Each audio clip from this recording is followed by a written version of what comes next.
So we're in the process of identifying those witnesses. And so those individuals are presently unknown right now. The court will rule that as the witnesses become known. Something about this story doesn't add up. One of the loudest voices in American politics suddenly goes silent, and within hours, so does everyone around him. Witnesses vanish, footage disappears, and a judge orders thousands of people to keep their mouths shut. Why? Because, according to officials, it's to protect the fairness of the trial. But that explanation barely scratches the surface of what's really going on.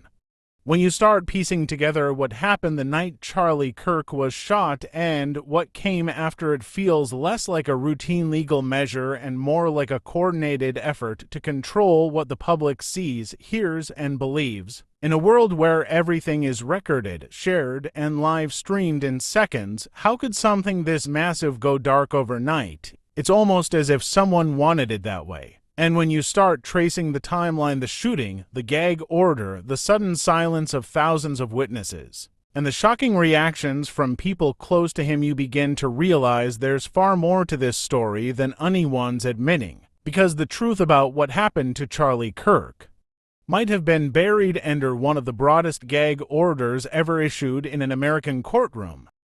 Only days after the incident, the courtroom went silent, not because the case was over, but because the judge made sure no one could talk about it. Judge Tony Groff of Utah's 4th Judicial District Court issued what's now being called one of the most sweeping gag orders in recent memory. It didn't just restrict the lawyers or the families involved. It didn't just limit the media.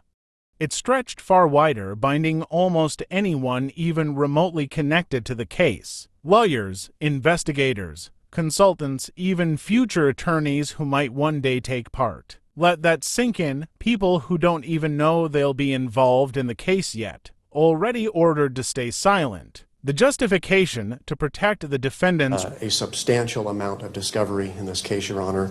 It's voluminous, to say the least. His lawyers entered their formal appearance and declined to waive his right to a preliminary hearing. Judge Tony Groff has issued a gag order preventing anyone associated with the case from talking about it. Witnesses, potentially thousands of them, were now legally blocked from saying what they saw. The very people who could clarify what happened that day were suddenly off limits. No interviews, no statements.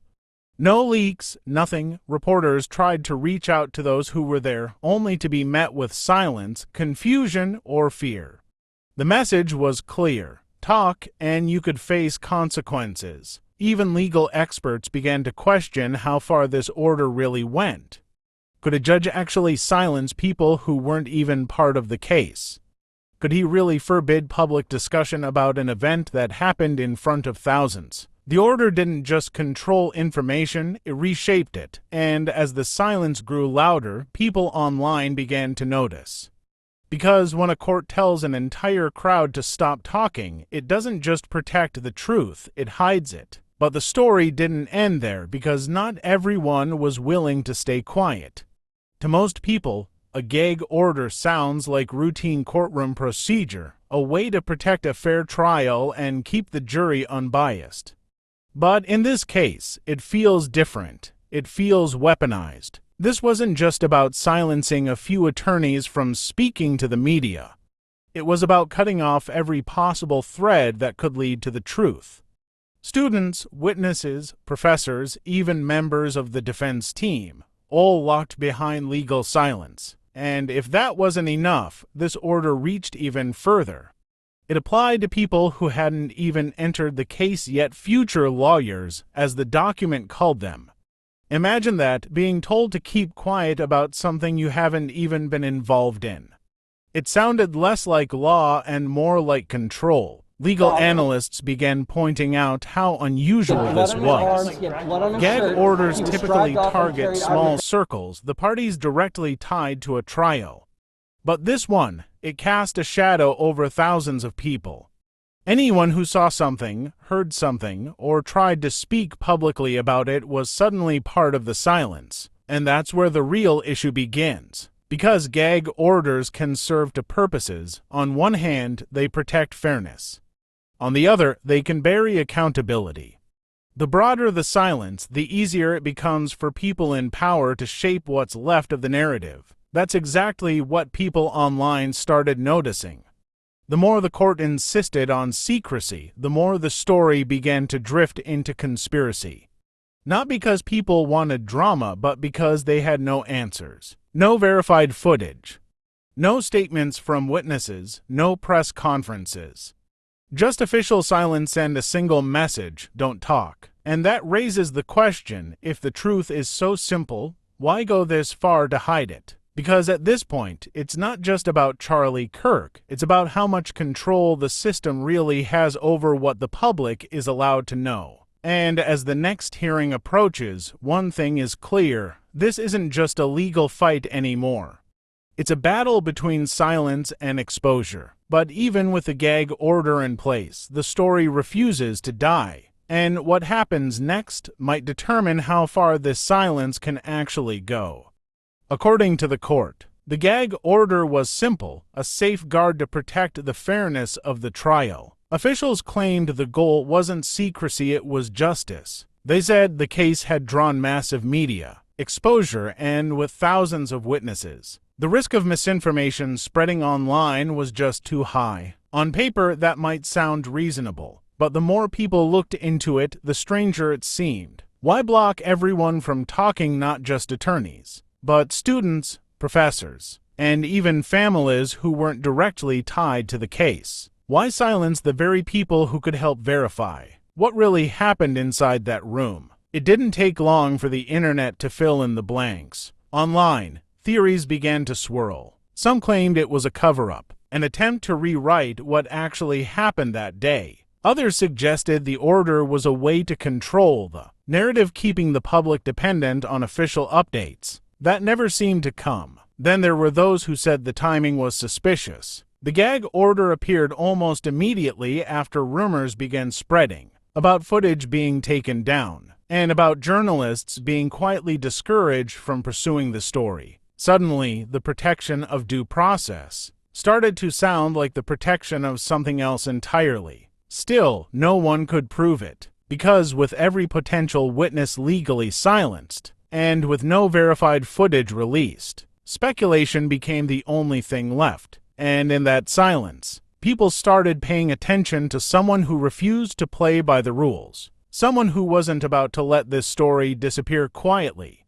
While the courtroom stayed quiet, one person refused to be silenced. Candace Owens, one of Charlie Kirk's closest allies and a figure never afraid of controversy, broke the wall of silence with a single post that set the internet on fire. She tweeted, "Don't worry about the gag order in the Charlie Kirk case. I plan to violate it on the world's behalf.